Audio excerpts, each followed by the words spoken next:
আসসালামু আলাইকুম শিক্ষার্থীরা, এইচএসসি আইসিটি এর ষষ্ঠ চ্যাপ্টারের দ্বিতীয় ক্লাসে সবাইকে স্বাগতম। চলো আজ গুরুত্বপূর্ণ আরো একটি টপিকস আলোচনা করি। আজ আমরা আলোচনা করব ডেটাবেজের বিভিন্ন উপাদান সমূহ, অর্থাৎ একটা ডেটাবেজ হতে হলে কি কি উপাদান প্রয়োজন সেসবগুলো আমি এখন তোমাদের দেখাবো। প্রথমে হলো ডেটা বা তথ্য লাগবে, এরপরে ফিল্ড কি, রেকর্ড কি, ডেটা টেবিল কি, সবগুলো আমি এখন জানবো। সবগুলো হলো কি তোমার ডেটাবেজের উপাদান। আমরা যদি এই টেবিলটার দিকে খেয়াল করি, লক্ষ্য করো, তোমার প্রথমে এখানে ফিল্ড, আসলে ফিল্ডটা কি? ফিল্ডটা হলো তোমরা এচটিএমএল করার সময় যে হেডিং ট্যাগগুলো ব্যবহার করছো, এই হেডিং ট্যাগটা হলো ফিল্ড। অর্থাৎ এই যে এখানে আইডি, এখানে নেম, আইডির নিচে সমস্ত আইডি, নেমের নিচে সমস্ত নেম, গ্রুপের নিচে সমস্ত গ্রুপ এবং জিপিএর নিচে সমস্ত জিপিএ, এখানে এই প্রত্যেকটা এক একটা করে ফিল্ড, এখানে প্রত্যেকটা এক একটা করে কি ফিল্ড। আশা করি ফিল্ড ক্লিয়ার হয়েছে। ফিল্ডটা কি? অর্থাৎ হেডিং এর যে জিনিসগুলো থাকে ওইটাই হলো আমরা ফিল্ড বিবেচনা করব। এরপরে তোমার আর কি আছে? রেকর্ড। আসলে ডাটাটা কি? ডাটাটা একটু দেখি। এখানে শুধুমাত্র এই ফিল্ড বাদে, অর্থাৎ হেডিংটা বাদে তোমার যত টেবিলের ভিতরে যে উপাদানগুলো থাকবে, অর্থাৎ যে তথ্যগুলো থাকবে, এই তথ্যগুলোকেই ডাটা বলে। অর্থাৎ এইখানে প্রত্যেকটা জিনিসের ডাটা, প্রত্যেকটা জিনিসের ডাটা। এবার আসলে রেকর্ডটা কি? আমরা ডাটার পরে এবার দেখবো রেকর্ডটা কি। ধরো এইখানে সামিয়ার যে তথ্যগুলো আছে, অর্থাৎ সামিয়ার যে রোটা আছে, এই রোতে সামিয়ার আইডি পাবো, সামিয়ার নেম পাবো, সামিয়ার গ্রুপ পাবো, সামিয়ার জিপিএ পাবো। এই সামিয়ার যাবতীয় যে তথ্যগুলো আছে, এই তথ্যের যে রেকর্ড, এই তথ্যের যে রোটা, এই রোটার সমস্ত কিছু মিলে কি তৈরি হয়েছে? রেকর্ড তৈরি হয়েছে। তাহলে এইখানে কার রেকর্ড পাবো? আমরা সুমনার রেকর্ড পাবো। এইখানে কার, এই রোতে কার রেকর্ড পাবো? অনিকার রেকর্ড পাবো। এইখানে কার রেকর্ড পাবো? নাজমনের রেকর্ড পাবো। অর্থাৎ রেকর্ডটাও তোমরা আশা করি বুঝতে পারছো। অর্থাৎ কি একই রোতে তৈরিকৃত একটা স্টুডেন্টের বা একটা যে কোনো একজনের সমস্ত যাবতীয় তথ্য আমরা পাবো হলো রেকর্ড থেকে। আর ডাটাটা কি বলছিলাম? এই টেবিলের ভিতরে প্রত্যেকটা তথ্য হলো ডাটা। আর ফিল্ডটা কি বলছিলাম? ফিল্ডটা হলো যদি হেডিং এর যেটা আছে সেটা হলো তোমার ফিল্ড। এখন এই সমস্ত কিছু মিলে আমার কি তৈরি হয়েছে? সমস্ত কিছু মিলে হয়েছে টেবিল। আশা করি ডাটা কি, ফিল্ড কি, রেকর্ড কি, এই সবগুলো তোমরা ক্লিয়ার হয়েছো। চলো আরেকটু দেখে আসি ডাটাটা কি। ডাটাটা হলো আমরা যে টেবিলের ভিতরে যে তথ্যগুলি ইনপুট করছি, এই প্রত্যেকটা তথ্যকে ডাটা বলে। আমি অবশ্যই তোমাদের এটা আগেও বলেছি, ডেটা টেবিলের বিভিন্ন ফিল্ডে আমরা যা কিছু ইনপুট করি তা হলো কি ডাটা। অর্থাৎ এই প্রত্যেকটা জিনিসই কি আমার ডাটা। ফিল্ড কি? ডেটাবেজের ডেটার আইটেমকে ফিল্ড বলে। অর্থাৎ এই আইটেমে তোমার কি আছে? আইডি। এই আইডিটা হলো ফিল্ড। এই আইটেমে কি আছে? নেম। নেমটা হলো তোমার ফিল্ড। রেকর্ড। রেকর্ডটা আমি বলেছি ডেটা টেবিলের একটি রো বা সারিকে রেকর্ড হিসেবে বিবেচনা করা হয়। অর্থাৎ এইটা এক একটা, এই যে একটা রো, এই যে একটা রো, এই যে একটা রো, এই যে একটা রো, এখানে এই প্রত্যেকটা রোকে এক একটা কি বলে? রেকর্ড বলে। এবার ডেটা টেবিল, ডেটা টেবিলটা কি?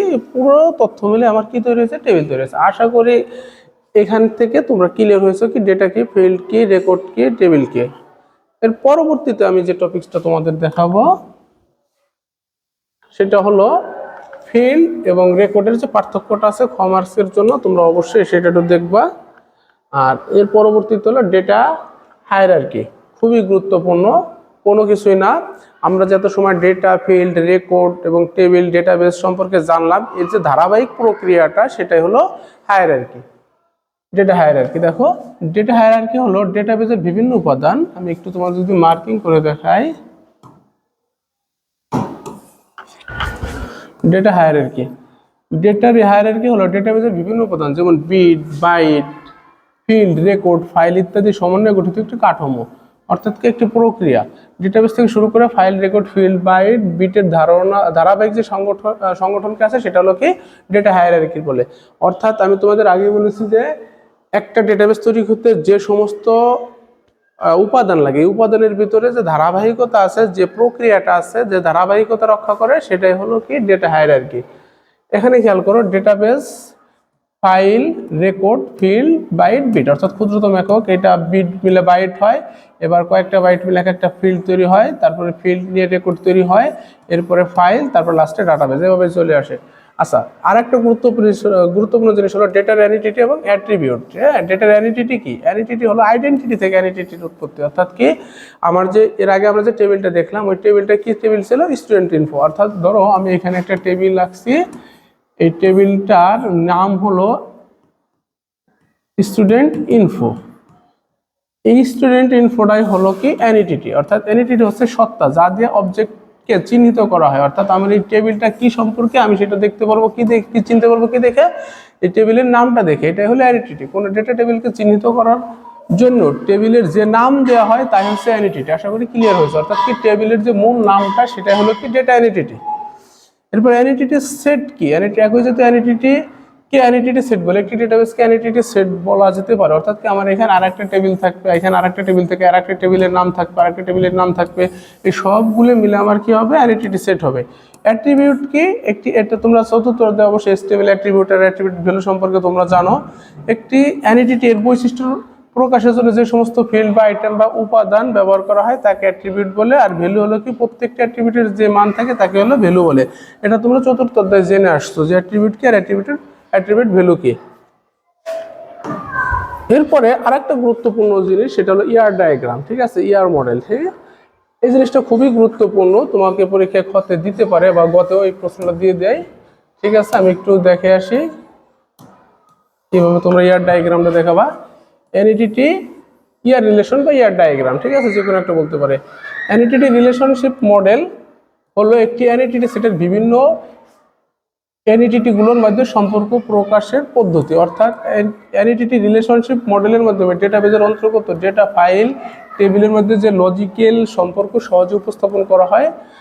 1970 সালে ইএফ কোড প্রথম প্রাথমিক কি ব্যবহার করে দুটি ডেটাবেজের মাঝে সম্পর্ক তৈরির পদ্ধতি উদ্ভাবন করেন। তার ধারণা অনুযায়ী বৃহত্তর ডেটাবেসকে ভেঙে আলাদা আলাদা ডেটা টেবিলে তৈরি করে নিতে হবে, পরে কোনো রকম ফিল্ডের ভিত্তিতে টেবিল সমূহের মধ্যে সম্পর্ক তৈরি করা যাবে।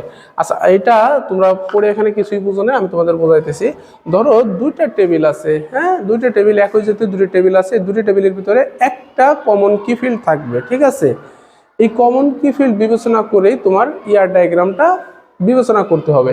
এখানে খেয়াল করো, এই যে একটা স্টুডেন্ট টেবিল আছে, এইখানে একটা কোর্সের নাম আছে। হ্যাঁ, এটা কিন্তু দেখো স্টুডেন্ট নামের ভিতরে কি কি ফিল্ড আছে। এটা ধরো একটা ফিল্ড, এই যে একটা ফিল্ড, এই যে একটা ফিল্ড, এই যে একটা ফিল্ড, অর্থাৎ student ID, data, age, address. এখানে কি কি আছে, এই টেবিলটার ভিতরে কি কি আছে, এই টেবিলটার ভিতরে আছে হলো course name, course fee, student ID. এখন খেয়াল করো, এইখানে স্টুডেন্ট আইডির সাথে এইখানের স্টুডেন্ট আইডিটা কি আছে, মিল আছে। তাহলে এই টেবিলের সাথে এই টেবিলের দিকে একটা সম্পর্ক আছে। ঠিক আছে, তাহলে আমরা এই সম্পর্কটা, এই দুটো টেবিলের সম্পর্কটা আমরা কি দিয়ে চিহ্নিত করতে পারি, স্টুডেন্ট আইডি দিয়ে চিহ্নিত করতে পারি। এটাই হলো ইয়ার রিলেশনশিপ। আমি তোমাদের যদি আরেকটা একটু সিম্পল উদাহরণ দিই, সেটা হলো ধরো এইখানে একটা টেবিল আছে, এই টেবিলটা হলো পেশেন্ট অর্থাৎ রোগীদের নিয়ে, আর আরেকটা টেবিল আছে এইখানে, এটা হলো ডক্টরদের নিয়ে। এখন এই দুটো টেবিলের ভিতরে সম্পর্কটা কি, ধরো এখানে তোমার কিছুই মিললে না, ঠিক আছে, একটা ফিল্ডও মিলতেছে না, তখন সম্পর্কটা কি, এবার ওদের সম্পর্কটা তোমরা ট্রিটমেন্ট দিতে পারো, অর্থাৎ কি চিকিৎসা অথবা তোমার সার্ভিস, ঠিক আছে, অথবা হেল্প, হ্যাঁ, যে কোনো একটা দিতে পারো। অর্থাৎ এই দুটো টেবিলের ভিতরে কি করবো, সম্পর্ক স্থাপন করবো, এবং একটা নাম দেয় যা কি এই দুইটা জায়গার সাথে সম্পর্ক স্থাপন করতে পারে এবং সহজে বোঝা যায়। অর্থাৎ স্টুডেন্ট, দেখা গেল একটা টেবিল আছে স্টুডেন্টদের আর একটা টেবিল আছে টিচারদের।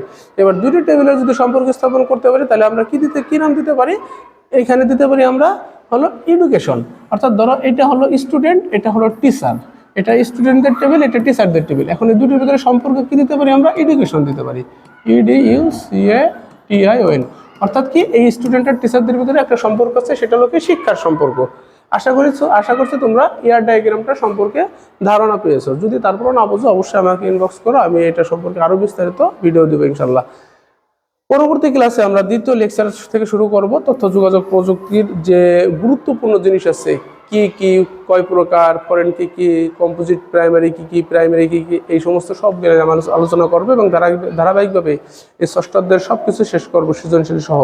কয়েকটা ক্লাস যদি করতে পারো ষষ্ঠ অধ্যায়ের কোনো ঝামেলা থাকবে না ইনশাল্লাহ, সবকিছু তোমরা ইজিলি পারবা। সবাইকে ধন্যবাদ।